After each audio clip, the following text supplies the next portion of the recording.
G'day poker people, welcome back. In my last video, not only did I get engaged, but I also started my $123,456 challenge in order to save up enough gambling winnings for my fiance and I to buy our first home together. This challenge started off decent with me grinding out some volume at the 2-5 at the Seminole Hard Rock, Tampa, but on one Sunday afternoon when the Hard Rock was particularly dead, I decided to branch out and check out another poker room in the Tampa Bay area. So I took the hour-long drive through traffic to the Derby Lane Poker Room in St Petersburg, Florida. So I show up to this large building with a ginormous car park, and it actually used to be a dog racing track before that was outlawed in Florida, as it should be. But fortunately, they kept the gambling license there and they've turned it into sort of mini casino with a bunch of different table games, as well as, of course, poker. So it's definitely a place I was being keen to check out. So that's what I did. I went to the front desk and I put my name on an interest list for 2-5 and hopped in a 1-3 game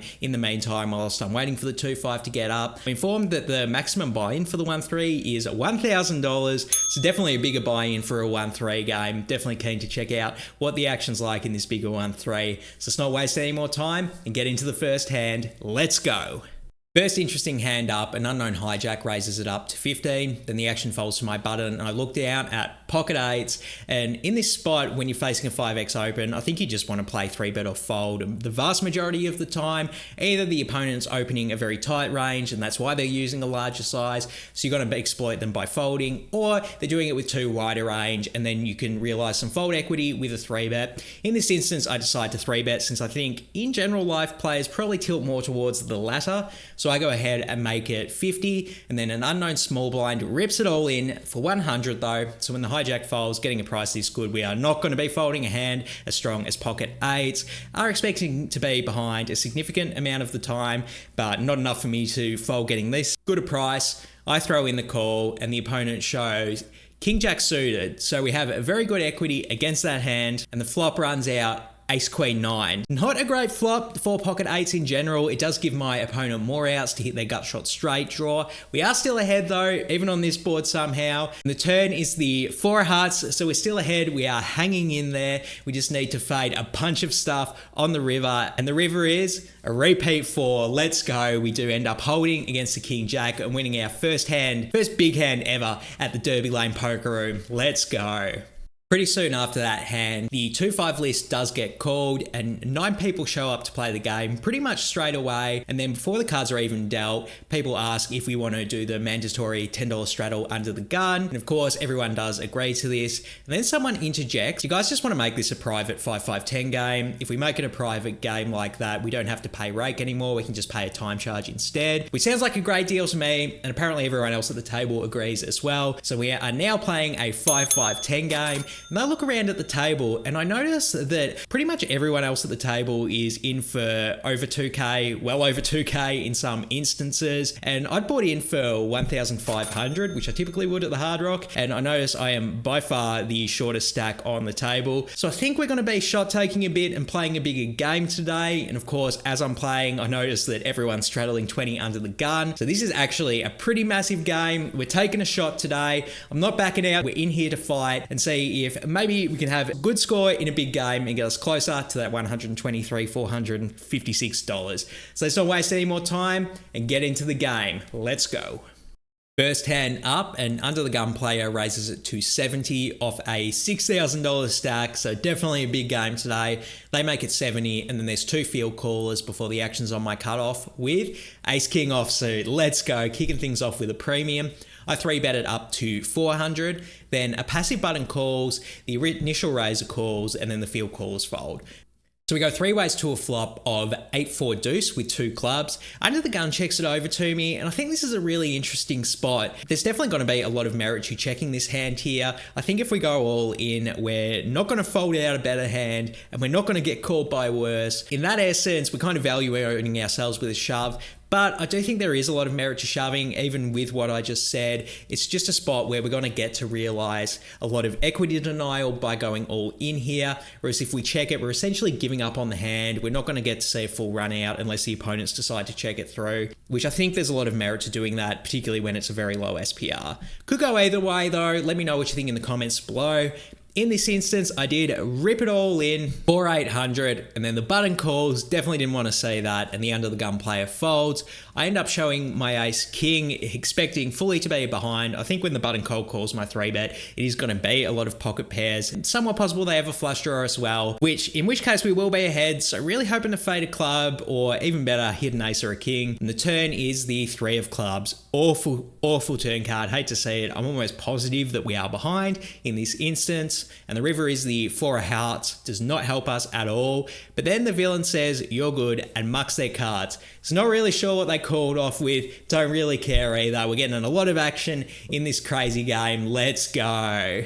Before we get into the next hand, I just wanted to take this opportunity to invite all of you to join the Anti-Gambling Club. Head over to leebets.com. We have a bunch of different Anti-Gambling Club t-shirts, hats, and hoodies in all different types of sizes and colors. So head over to leebets.com and join the club.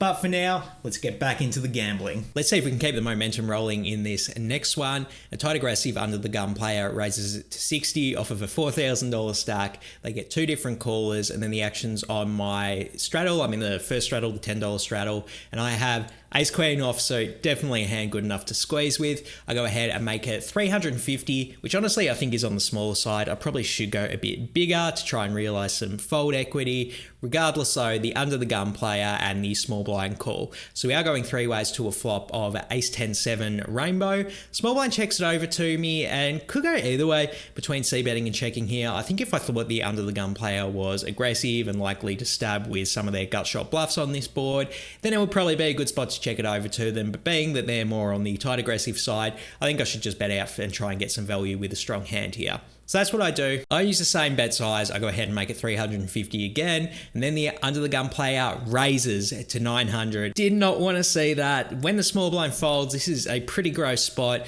I do give the under the gun player credit for at least all the ace 10 suited, ace 7 suited, and all of the sets except for pocket aces on this board. So they do have a pretty strong range here. Plus, if they had ace king, I wouldn't be totally shocked either. I mean, we aren't at the Seminole Hard Rock at Tampa anymore. I'm not sure if people do 4-bet ace king offsuit in Derby or not. So I got to at least give them credit for some of those combinations. So we do lose to a lot here. So as tight as it seems, I think there might be some merit to just going ahead and folding this hand right here, right now. Particularly, there's not a lot of natural draws on this board except for 9-8. And then some of those gut shots with Broadway cards. But yeah, no front door flush draw or anything with high equity that they could be pushing. So I really think this might be a good spot, particularly against a tight opponent. Just go ahead and fold now. Clearly, I didn't have the discipline to do that in-game, and I did want to protect my range. I talked about this when I was playing a bigger game at Bonita Springs, where I just give players that are likely professionals more credit for having bluffs, since they should be looking to bluff people as professionals. But I don't know if this player was professional, or maybe I'm overthinking it. But I did throw in the call. Did a bit of a discipline issue. I'm not totally in love with this call, to be honest. Let me know what you think in the comments below. Regardless though, we are off to a turn, which is the 6 of hearts putting out backdoor hearts, definitely checking it over to the opponent, and then they rip it all in. And even though we're getting a decent price to bluff catch here, I really think we just lose to everything at this point. 9-8 even got in as a straight. They really would have to be using one of those flops gut shots with their Broadway cards, which we actually block with the Queen of Hearts. That makes it a lot less likely. I would actually rather call here with like ace 5 suited than ace queen suited. But whatever the case, I think both of those hands are probably behind, and the opponent probably has 2 pair or a set, maybe a straight, but I'm just pretty sure we're behind in this instance. So I make a pretty tough laydown with the ace queen. I do fold here, and the opponent marks their cards, so we'll never know for sure what they had. I am kicking myself a bit for folding one straight too late. Let me know if you disagree in the comments. Let's see if we can get a bit of redemption in this next hand. A passive low jack open limbs, and then I'm in the cutoff with ace queen offsuit yet again. Let's see if this hand specifically can redeem itself. I raise it up to 100, and then a loose aggressive player that have been giving a bunch of action to the game 3-bets the button to 300, and then a big blind player cold calls the 300. Now I will say usually I am pretty concerned when someone calls a 3-bet that they do have a very strong range, something like queens or jacks or ace king that doesn't want to 4-bet, and sometimes a trap. But this player specifically had just lost a big hand, and just looking at him, he seemed like he was steaming a bit. So I think his range is much wider, which is definitely important to keep in mind going forward. And then the low jack limper actually cold calls the 300. So the action's back on me here, and I will say it's very, very tempting to squeeze all in this spot. I'm really not worried about the big blind having a strong hand, and even if they have the weak hand, they might just call off anyway if my read about them being steamed is right. Some worry about the button, although they have been very aggressive in giving action to the game. I mean, of course, if they have ace king, they're going to take a 3-bet line, being they have the aggressive image, but I'm not really worried about the low jack either. They could be trying to set mine or something, and it's just a great spot to squeeze them out since they are a passive player. So I decide to go for it in this instance. I rip it all in for 1,300, and then the button calls. Did not like seeing that. That is a red flag for sure. And then the big blind rips it all in for only 200 extra. The low jack gets out of the way, and then the button calls the $1,500 shove from the big blind. I show my hand, and then the button shows pocket kings. So we did run into it this time. The big blind does not want to show. I'm guessing because they probably don't have a great hand. So we're really hoping that we can hit an ace, try and crack these kings. The flop is jack 7-6 with 2 hearts. No help there. Really hoping to hit our ace on the turn, and the turn is the 3 of hearts, giving us a little bit of hope now because we do have the ace of hearts. The opponent has the king of hearts. So if we make the nut flush, we will very likely scoop this whole pot. So really, really pulling for a heart or even an ace on the river. And the river is the queen of spades. So it gives us a pair, but it's not going to be good enough to scoop this pot because the kings beats us. But then the big blind chimes up and he's like, oh my God, I actually hit, and turns over 9-8 of hearts. So he actually turned the flush. No wonder we couldn't hit our flush on the river. So they're going to end up scooping both the main pot and the side pot with their made flush. Damn, what a crazy action game. We're going to run into it this time though. So sometime shortly after that hand, a player comes to the table, starts talking with some people at the table. And eventually he's like, guys, do you mind if I just sit in the game? And everyone seems pretty happy to let this guy in on the action. So for this next hand, we're actually playing a 10-handed game. There's no $20 straddle on this hand for whatever reason, but regardless, the action folds to my +2 position. I look down at pocket nines. Now, I will say, when you are playing 10-handed, you want to be very, very tight from early position because the chances you're going to have to play a pot out of position when you VPip are very, very high. I think pocket nines is probably still strong enough to open, even in early position 10-handed, but it might be the cutoff. Like even pocket eights would maybe be a fold in this spot. Whatever the case, I have nines here and I do raise it up to 30. I get 2 callers before a tight big blind 3-bets it to 200. The action folds back to me, and I think in this spot we definitely want to call. I'm not in love with it because I think the big blind has a very, very strong range, being that they've played so tight at the table and they just seem like kind of nervous to be playing a bigger game. I mean, I'm kind of nervous to be playing a bigger game too, but it would seem like very obvious from this guy's body language. I wonder if it was with mine as well. I guess we can't really be objective of that, but I think in this spot we still should call. We are deep enough to try and hit a set and crack whatever overpair they have, so I do call. And then a passive button and small blind call as well. So we go 4 ways to a flop of 8 deuce deuce rainbow. The small blind checks it over to the big blind, who goes ahead and bets 300. And despite still having an overpair on this board, I'm still very, very concerned that the big blind does have an overpair to mine, being that I give them this tight image. So honestly, with that in mind, this actually kind of becomes a pretty trivial fold at this point, because even if they are just stabbing at it with ace king or something, we don't have spectacular equity against that hand, and there's still some chance that either of the passive villains behind does wake up with a deuce, since they're probably not folding like ace deuce offsuit pre-flop. So I do decide to fold my pocket 8. Let me know in the comments if you do think that is too tight, but I was pretty happy with that decision. I end up folding, and then the button raises it up to 800. Small blind folds, and then the big blind is in the tank, and it's an extended tank. They're probably in there around 90 seconds or so before eventually deciding to rip it all in for 1,800. The button snap calls. Then the button shows king deuce offsuit. So wow, they did flop trips. The big blind actually shows pocket kings, so absolutely brutal for them. They're drawing to 1 out. Turn is the 10 of clubs, and the river is the 9 of spades. I hate seeing that. I was really happy with my fold in the moment, but goddamn, we would have, if we just got stubborn or were just a sticky fish, we would have ended up getting there and scooping both villains and tripling up. But I am still, you can't be too results oriented. I am happy with my fold. But King Deuce ends up scooping the whole pot. And oh my God, look at the action in this game. You love to see it.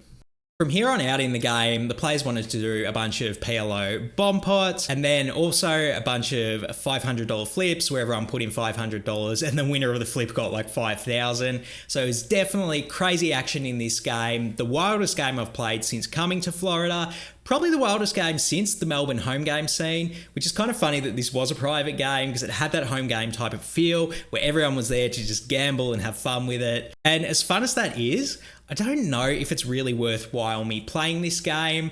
I mean, I'm right at the start of a challenge of trying to save up $100,000, so I don't really think I have the role to withstand these 4K swings each way. I think my risk of ruin playing this game is going to be very, very high when it is so big and so gambly. And on top of that, when we're playing 10-handed and the game's constantly being interrupted by PLO bomb pots and random $500 flips, I really don't think it's worth risking the risk of ruin when I'm probably only going to get to play 10 hands of actual no limit hold'em per hour with the action plays in the game. This game reminded me a lot of PLO, a live PLO game where sure, there's like crazy action when you're actually in a hand, but you're sort of like waiting maybe 2 hours to actually get in a game and you're just not playing that much volume. It reminded me a lot of that. So ultimately I did decide to leave the game after only 5 hours and 45 minutes of playing with some rather poor results for my efforts. If I was going to shot take a game, this would be it, but I think I need to wait until I have a bigger roll or my risk of ruin's just going to be too high and then I'm risking not ever getting a down payment on a house. So I did decide to leave, and those were the interesting hands I played across this session. Let me know what you think. Do you guys like to shot take even if your roll doesn't allow for it? Let me know in the comments below. For now, I'm out of here. Peace.